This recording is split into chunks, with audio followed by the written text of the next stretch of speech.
Buenos días, clase. Hoy vamos a hablar sobre la familia López. Y la familia López vive en la ciudad de Los Ángeles. Esto es Los Ángeles. Los Ángeles tiene montañas muy grandes. Pues Rosita vive en Los Ángeles, California. Y sobre Los Ángeles, me imagino, imagine that you guys already know a lot about Los Angeles, but maybe some things you don't know. Por ejemplo, fue fundada en 1781 como el pueblo de Nuestra Señora la Reina de Los Ángeles. And that is still actually the city's official name, if you look on Wikipedia. En 1820 tenía una población de 850 personas y se hizo parte de Estados Unidos en 1847 después de la Guerra Mexicana.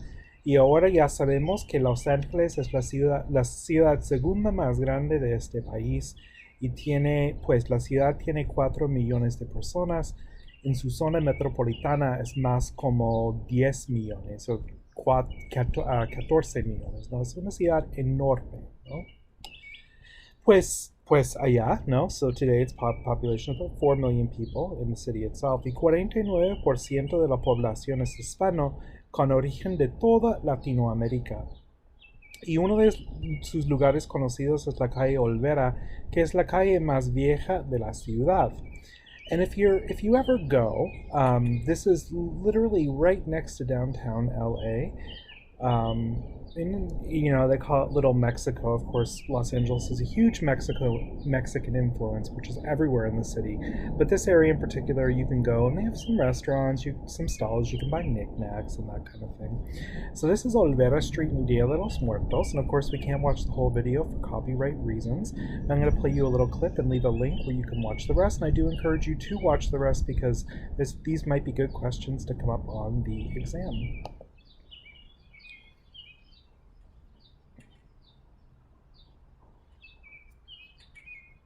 Hey guys, we're here at Olvera Street celebrating Dia de los Muertos in LA.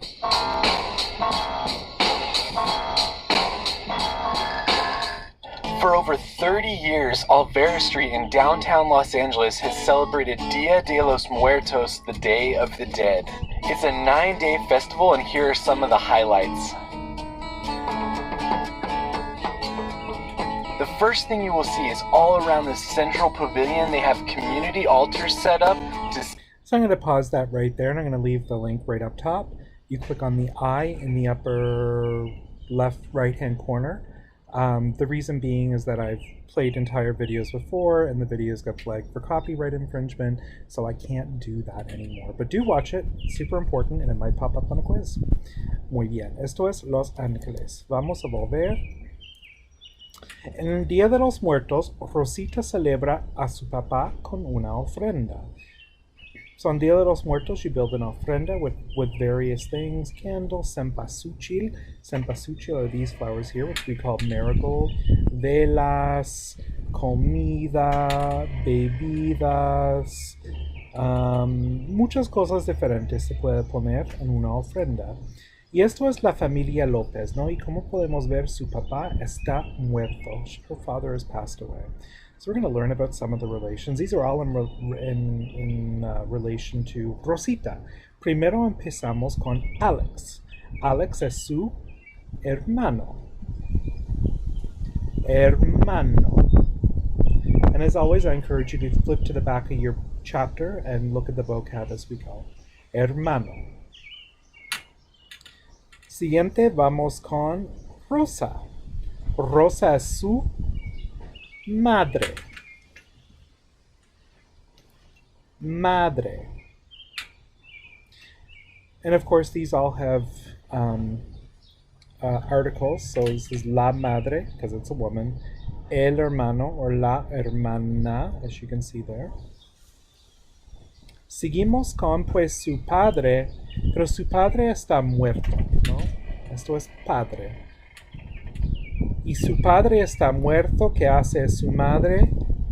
Viuda. Viuda. ¿Qué significa? Widower. Viuda o viudo, depending if it's a man or a woman. Bien, seguimos con María Cristina. María Cristina a su abuela. La abuela. Que hace a Alejandro su abuelo. Abuelo. So one of the neat things in Spanish you're going to find, in English we have aunt, uncle, right? They don't sound alike. They don't sound related at all. Brother, sister. In Spanish we usually have one word that ends in an O or an A depending on if it's male or female, so it makes it a little bit easier to study. I don't know where I'm going next on this. I think I'm going with Cristina. Nope, I wasn't. I was going with Pablo. Pablo in relation a su tío. Tío, que tiene acento, tío. Y Cristina es su tía. Tía. Muy bien. Let's go with Pablito and Marcos. Yeah, I was right.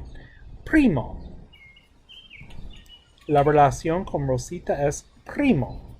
And if it's a female, prima, or if it's multiple, primos. Muy bien. ¿Qué más?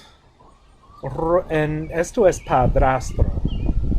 Padrastro. This is stepfather, right? So we have stepfather here, I think. It means stepfather. I don't know how the relations work on this thing, but it means stepfather.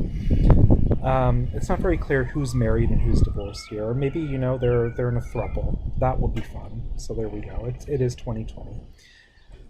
Y que más? So Rosita, so she has an aunt, a grandmother, a mother, and this would make Rosita hija to Rosa. Hija. This would also make her nieta to María Cristina. Nieta.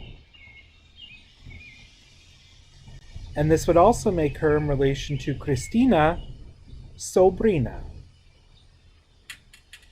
Sobrina. So this is confusing. I know I get a lot of rib marks all over the screen, but there you go. There are other family relations as well that I haven't included here. So make sure to study those in your book. Muy bien. Actividad, la familia Rodriguez. I should have taken that out because that's an in-class activity. Lo siento. Pues, we're going to take a look at names in Spanish because you may have noticed before that in Spanish people tend to have really long names. That's because children carry both their father and their mother's last name. And sometimes in English we do that with a hyphen, right? Some people carry both their father and mother's last names. It's not super common though, but in Spanish it is very common, right? So if María Cristina Santos Toledo and Alejandro López Suárez get together and they get married, he keeps his name, right? And she becomes she becomes Maria. Wow, I made a lot of mistakes here, guys. So she didn't change her first name. That's not common. I'm going to go back and fix that. So she becomes Maria Cristina Santos Toledo de Lopez. So the father's last name is this, and she takes that on, but with the de, right? And they have a baby. Unfortunately, he is muerto. He becomes Juan Lopez Santos. So where does he get his last names from? Well, he takes his father's last name, and he takes his mother's father's last name, right? In that order. So we have Rosa Gutierrez Vega and Juan Lopez Santos, and they get married. He stays Juan Lopez Santos. That doesn't change. And she becomes, say it with me, guys, Rosa Gutierrez Vega de Lopez. De Lopez. She just takes the de Lopez. And they have Rosita, and she becomes Rosita Lopez Gutierrez. ¿Cuál sería tu nombre? So take a second to figure out what your name would be if we went by the same naming convention. I would be Doug Bush Bolivar if we went by that convention. I'm not, however. Muy bien. Vamos a ir. Muy bien, vamos a ir al libro a la página 62. 62. And I'm going to bring up the textbook right here.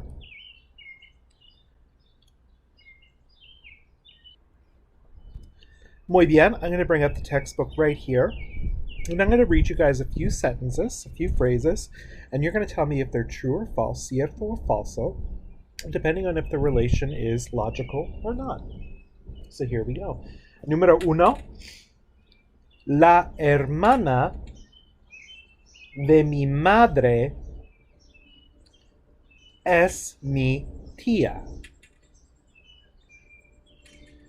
La hermana de mi madre es mi tía. Y esto es cierto. Esto es cierto. Número 2. La abuela de mi hermana es mi abuela. La abuela de mi hermana es mi abuela. Esto es cierto. Número 3. Los hijos de mis tíos son mis nietos. Los hijos de mis tíos son mis nietos. Esto es falso.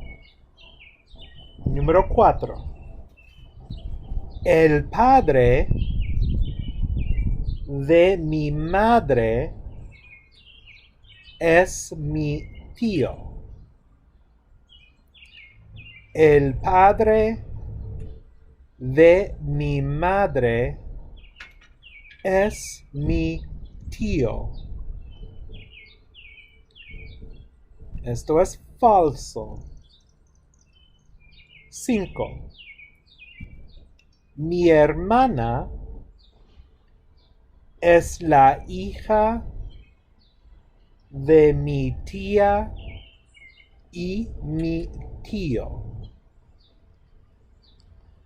Mi hermana es la hija de mi tía y mi tío. Esto es falso. Y 6. El padre de mi padre es el suegro de mi madre. Ooh, that one's complicated, so I'm going to do it again. El padre de mi padre es el suegro de mi madre. My father's father is the father-in-law of my mother. That is true. Cierto. Muy bien. Pues vamos a continuar. Vamos a 3.2. So here, you guys are going to read this, and you're going to answer. Right below that, there's La Familia de Camila, some true-false questions. So I want you to pause the video, read through, and then we're going to come back and we're going to go through this together. So pause now and figure it out.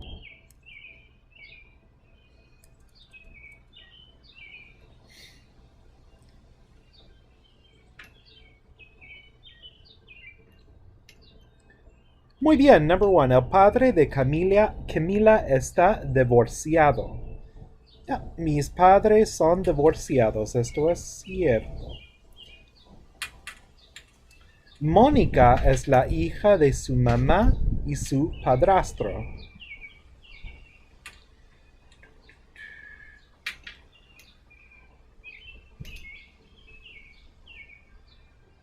Sí, esto es verdad, ¿no? So my stepfather has two go. Oh, no, esto es falso. Mi madre y su esposo no tienen hijos, no? No tienen hijos. So Monica is her stepsister, but not not her stepsister, is her half sister, not her stepsister. Uf, that's a mouthful. Muy bien. Camila es la hermana menor de Raúl. ¿Dónde está Raúl?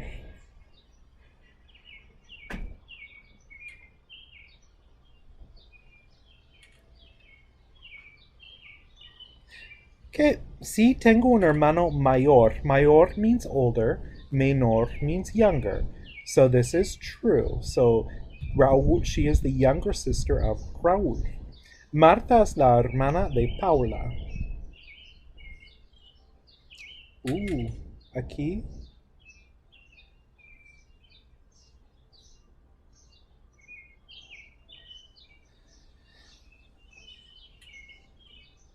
Well, we have Marta. No, we have Paula. Paula is her hermana menor. So Marta is her cuñada, so that is false, right? So Paula is her sister. Marta is her cuñada, is her sister-in-law. Un sobrino es un hijo de un hermano. Esto es verdad. We don't even need to read for that, right? So a nephew or niece, well, in this case, nephew is the child of a brother, right? Camila tiene tres parientes. Parientes is a false cognate. It doesn't mean parents, it means relatives, and that seems really ridiculous, no? She says, I have otros parientes. She has probably a lot of relatives, not just three. I don't know of many people who just have three relatives. Todos sus amigos son de la República Dominicana. She says, I already have excelentes amigos en Estados Unidos, so esto es falso. Muy bien. Ahí está. I stumbled through that a little bit. Sorry, guys. So you guys are ready in your workbook. This is a quick lesson. Do 3.1, 3.2, and 3.3. And I am going to see if there are any other videos which will explain family relations, and I'll pop them up here if there are. But if there aren't, it's more or less just study and know what it means. That's it for today. Nos vemos mañana.